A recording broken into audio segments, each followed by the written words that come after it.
Good morning, everybody. Good morning. It's great to see everybody. So today we are going to celebrate the Buddha's birthday, Shakyamuni Buddha's birthday. Shakyamuni Buddha was born 2,500 years ago, like in the 5th or 6th century BCE, before Common Era. That was a really, really, really, really long time ago. So, there were seven Buddhas before Buddha. And the way it works is that there's a Buddha, and the Buddha comes from the heaven to sea to heaven where they've been hanging out. The Buddha comes and is born and lives for about 80 or 100 years and teaches and changes the world.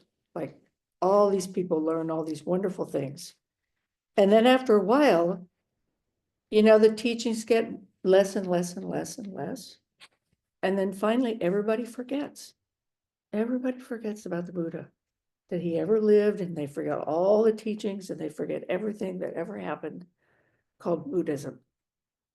And then a long time goes by, and then another Buddha is born.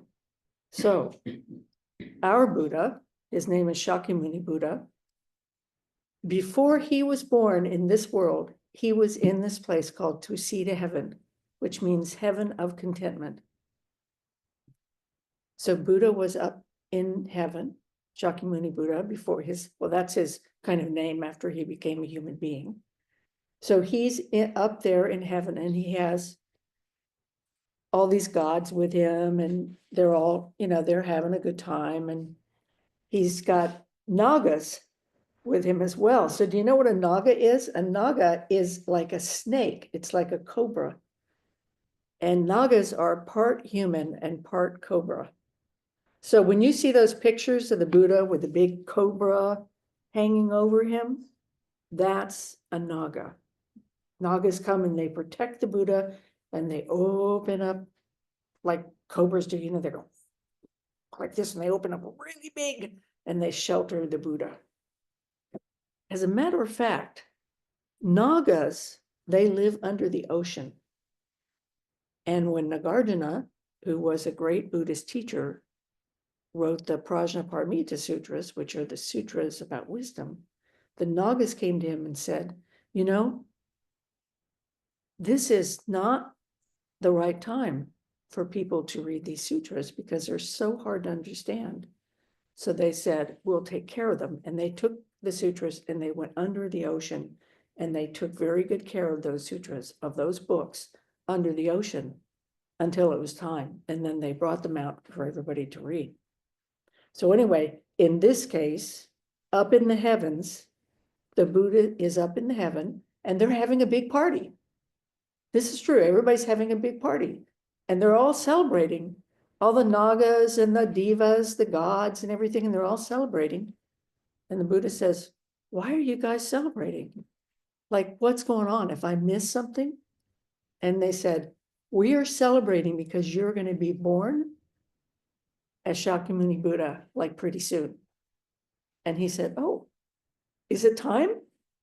And they said, yes, it's time for you to be born into this Saha world, into this world we're living in now. And he said, yeah, it's time for you, we call this a Buddha field. It's time for you to go down and be born in your Buddha field. So Shakyamuni Buddha said, okay, I'll do that. I'm ready.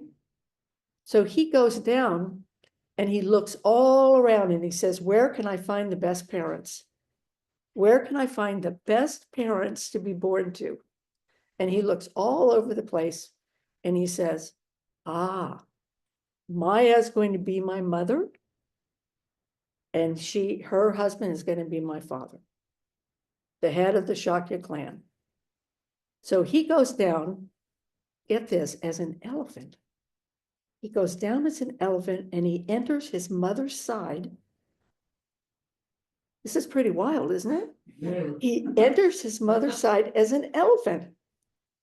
And then for 10 months, we know most babies are born in 9 months, but the Buddha took 10 months inside his mother before he was born. And during that time, she was perfect. She was great. She radiated golden light. She was like, she never did anything wrong. She followed all the precepts perfectly. I mean, she was like a stellar practitioner during that time. Meanwhile, and you know, when you see pictures of her, she never looks pregnant. So, but the Buddha's in there. So for 10 months, he was inside his mother, waiting to be born. So the day he was going to be born, Maya said to her friends, she said, let's go have a picnic. Let's go to Lumbini Park. And, you know, and she had a lot of money and she was rich and everything. And so they had a lot of cool stuff and they got all their picnic stuff together. And, you know, there were like probably 20 of them or so, and everybody's there and they're dressed up and they're really having a good time. And all of a sudden she realizes, oh my goodness, I'm going to have a baby now. I'm going to have Buddha. So she walks over to a tree and she puts her arm up on the tree and Buddha comes out of her side, right? And not only this, so this is the baby Buddha. I don't know if he was gold. I don't know if he was gold when he came out, but he did come out of her left side.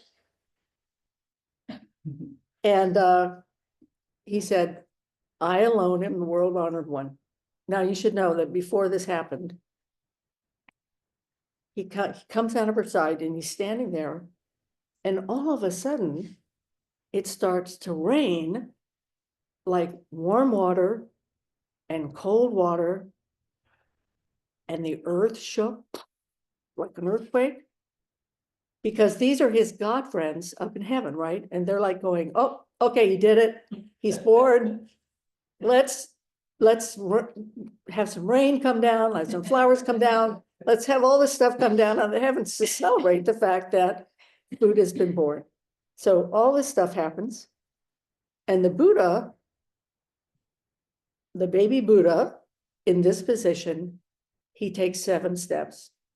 And every place he takes a step, a flower comes out. A really beautiful lotus comes up where he stepped. So he goes 1, 2, 3, 4, 5, 6, 7 steps like this. And then he stops and he does this. And he says, I alone am the world honored one. Okay. So what does that mean?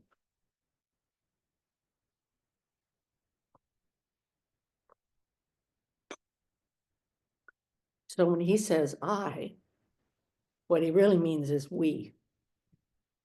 Because in that moment, because there's no time and no space, so there's nothing that gets in the way of everything happening all at the same time. So everything's happening all at the same time. So when Shakyamuni Buddha says I, he means we. So he says, we are all honored ones. We are all special. We are all able to be completely enlightened.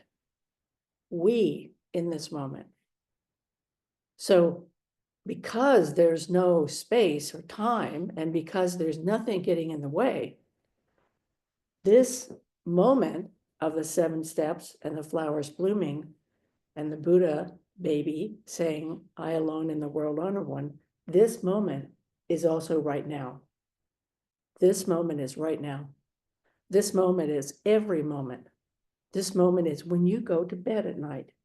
This moment is when we get up in the morning. This moment is when we drive our car. This moment is when we go to school. This moment is whenever we do anything. We are this I alone in the world honor one. We have this moment in which we can do absolutely the right thing. We have this moment when we can be nice to each other, right? We can remember to be nice to each other, and we can remember what that means to be nice to each other. It also means when we're not nice to each other, and we do things that are not so good, we can remember, oh yeah, I can be nice. I'm like the Buddha. I can take these 7 steps and have these flowers come up every time I take a step. And I can be nice. So every moment we can fix what we messed up before, or we can not mess up and we can be good in that moment. So this is what happened when the Buddha was born. It was a very momentous occasion, which is why we still celebrate it today. What we're going to do today is we're going to do this ceremony, which is, Sue, would you put the Buddha back in his little canopy? So the Buddha on today, he sits up here in this flower canopy. And what we're going to do today, we're going to go and we're going to pour water on the Buddha's head. And the reason we're doing that is because we're like the gods up in heaven celebrating that the Buddha was born. And so we're going to celebrate by putting water on his head, which may seem like a funny way to celebrate. Maybe it's like when you go to a football game and they win the game and they dump the Gatorade on the coach's head. So that's the God's way of saying, wow, you won. You're born. So we're going to put water on the Buddha's head. And we're also going to do what I think is a really cool thing. We're going to when we're going to chant this chant called Seeing the Buddha right now. And when we do that, we're going to circumambulate. So circumambulation is not so hard. We're just going to do it like this in a U shape, like that. And Keegan is going to hit the drum, which is going to be fun. So we're going to be like, boom, boom, boom, boom, boom, boom, boom, boom, boom. And we're going to be walking around. And we're probably going to be stumbling into each other because we're confused about what we're supposed to do. But you know what? It doesn't matter, because the most important thing is being sincere. The most important thing, well, sincere, and I think having fun may be number 2, but it's okay to have fun. So the most important thing is that we do our best, sincerely do our best, no criticism, right? This is not about being critical of each other. This is about, we're doing this circumambulation to honor, it's a way to honor the Buddha. It's a way to do this kind of ceremony. So let's all do this as best we can. And if you cannot walk and read at the same time, which, believe me, is harder than you might think. If you can't walk and read at the same time, then my suggestion is that when we start to circumambulate, maybe you could stand back there and you can be our chanting assembly, right? Of course. So I'll tell you something. In the Lotus Sutra, there's this great place in the Lotus Sutra where everybody's saying, oh, Buddha, you're going to die. I'm so sorry. And, how are we going to carry things on? And he says, well, actually, these bodhisattvas have been under the earth chanting the whole time. And suddenly the earth opens up. Thousands of bodhisattvas rise up out of this big chasm that's opened up, and they're chanting. They're all chanting this wonderful mantra. They don't tell you what it is in the sutra, but it's wonderful. They're all chanting, and they've all been under the ground, supporting all this time. Kind of like the gods up in the heaven before Buddha was born. They come up, can you imagine? Like thousands of incredibly beautifully dressed bodhisattvas with these melodious, amazing voices. And to find out that they have been supporting us underneath the earth by chanting all the time, always. It's kind of like that Zen saying, turtles all the way down. Turtles all the way down. Bodhisattvas all the way down. And now what got me off on that? Oh, yes. So that's what you're going to do. You guys who cannot walk and chant at the same time, you guys are going to be the bodhisattvas who are under the earth. You're going to be our Greek chorus to keep us on track. So please do that that's a very important role. So I encourage those folks who can't do this because it's hard. At the Jukai ceremony, it's in Shuji. They built the altars in a Japanese temple are kind of like stages. They're, like a performance stage. So the altars are huge. And they built this platform out from the altar stage. And it was just a tiny bit lower than the stage itself. And it's like, so we're circumambulating, and the circumambulation isn't just like doing a U shape. It's like this, like this. And everybody's like, turn left, turn right. Don't run into each other. When you first start, you're like, you have to know which way you're going to turn, because if you don't turn the right way and you start walking, you're going to hit the person, like this.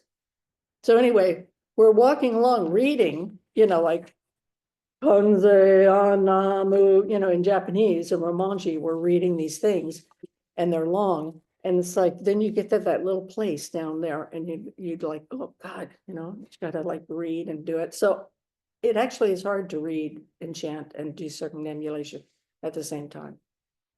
So please be careful. Okay, so we're gonna do the circumambulation, and then we're gonna do I'm going to read something, and then there's 3 large bells, and then we're going to go 2 by 2. So part of this will be on one side, part on the other side. We'll go 2 by 2 up there, and you're going to actually take the ladle and bathe the baby Buddha, and then go back to your place. And when that's done, oh, excuse me. And while we're doing that, and we have little cards for this. While you're waiting to go up and bathe the baby Buddha, you're going to be chanting, we celebrate with deep gratitude the birth of Shakyamuni Buddha, recognized in the heavens above and this earth below as the most revered being. We now, with this water of merit, bathe the pure Dharma body of the Tathagata. So that's what the rest of us are going to be chanting while people are up there bathing the Buddha. And when we're all done, go back to your places. Then I read the echo. And we do the closing. So that's the ceremony. Okay. Easy peasy, right? Oh, right. And then, Nisha, then we have cake. Do you realize that we are going to have cake probably like before 11 o'clock in the morning? That is really bad. But it's Buddha's birthday. But it's Buddha's birthday, so we can eat cake whenever we want to. Okay. That's it. We're not going to have any question and answer. So let's do the ceremony. Thank you.